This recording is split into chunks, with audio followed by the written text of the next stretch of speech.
Assalamualaikum. Hope all of you are quite fine. Today is 1st July 2020 and today is Wednesday. It's the first lecture of your round number 3 after round number 2.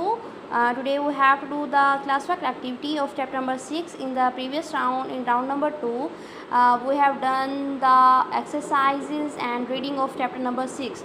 So after doing that chapter number 6, we will do its classwork activity, in which we also draw the diagram of tongue, in which we show the different taste buds present on the tongue. We detect different taste.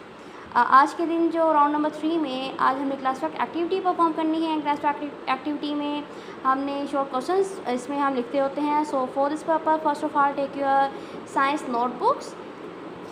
इसमें आप first of all science notebooks आप निकालेंगे. Chapter number 4 के बाद आपका third one chapter है chapter number 6, आपका second आपका.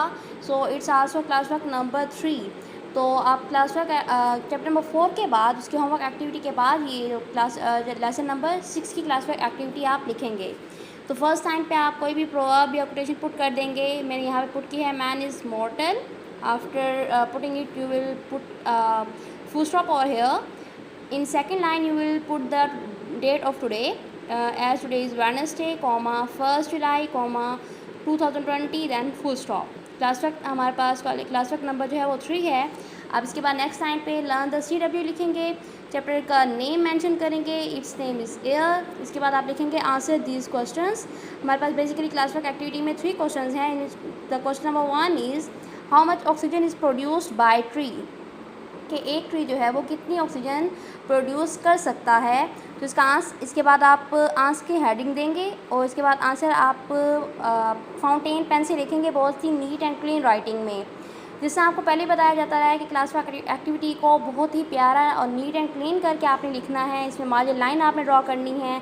आप कट मार्कर का इस्तेमाल करना है और बहुत ही नीट एंड क्लीन राइटिंग में आप सारा वर्क डन करेंगे.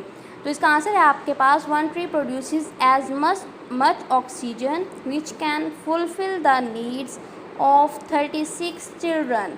कि एक ट्री जो है वो इतनी ऑक्सीजन प्रोड्यूस कर सकता है जो कि 36 यानी कि 36 बच्चों की ज़रूरियात को फुलफ़िल कर सकता है ऑक्सीजन की. क्योंकि हम ह्यूमन बींग्स को सांस लेने के लिए ऑक्सीजन चाहिए होती है और फोटोसिंथेसिस के प्रोडक्ट के तौर पे हमें पता है कि जो ट्रीज़ जो हैं वो ऑक्सीजन प्रोड्यूस करते हैं और उस ऑक्सीजन को रिलीज़ आउट करते हैं जो जिसे कि हम इस्तेमाल करते हैं अपनी रेस्पिरेशन के प्रोसेस में. नेक्स्ट वन हमारे पास है question number 2, what is dry ice. कि ड्राई आइस से क्या मुराद है, ड्राई आइस किसे कहते हैं. इसमें हमारे पास है solid carbon dioxide is called dry ice. कि जब हम कार्बन डाइऑक्साइड को फ्रोज करते हैं, सॉलिड फॉर्म में कन्वर्ट करते हैं तो उसे हम ड्राई आइस कहते हैं. Carbon dioxide is easily frozen into its solid form which is called dry ice. Carbon dioxide को हम इजीली फ्रोज कर सकते हैं उसकी सॉलिड फॉर्म में. सॉलिड फॉर्म में इसको हम बेसिकली यूज़ करते हैं फूड को प्रिजर्व करने के लिए. इसके अलावा हमने एक और भी इसका हमने यूज़ देखा था हमने जब हम चैप्टर की रीडिंग कर रहे थे. तो ये हमारे पास आर्टिफिशियल रेन का भी जो है इसकी वजह बनी थी. इसकी वजह से हमने ऑस्ट्रेलियन डेजर्ट में आर्टिफिशियल रेन भी कॉज की थी. जब हमने ड्राई आइस को क्रश करके हम क्लाउड्स पे ले गए थे, वहाँ पे स्प्रिंकल किया था, फिर उसके बाद इससे हमने आर्टिफिशियल रेन जो है वो पैदा की थी, प्रोड्यूस की थी. नेक्स्ट हमारे पास क्वेश्चन नंबर 3 है that one is a define atmosphere. It's a very first line of this chapter and the very first short question also. इसका आंसर लिखेंगे एयर कवर्स द अर्थ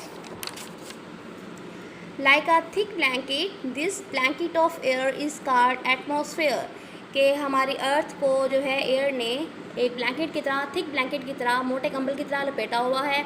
इस थिक ब्लैंकेट को हम क्या नाम देते हैं, एटमॉस्फेयर का नाम देते हैं. आगे इस एटमॉस्फेयर के फर्दर 4 लेयर्स हैं जो कि आपके पास शॉर्ट क्वेश्चन के तौर पे भी आ सकती हैं. लेकिन फ़िलहाल आपसे यहाँ तक पूछा गया है कि एटमॉस्फेयर से क्या मुराद है, तो एटमॉस्फेयर की जस्ट इतनी ही डेफिनेशन है तो आप इसको यहाँ तक ही लिखेंगे.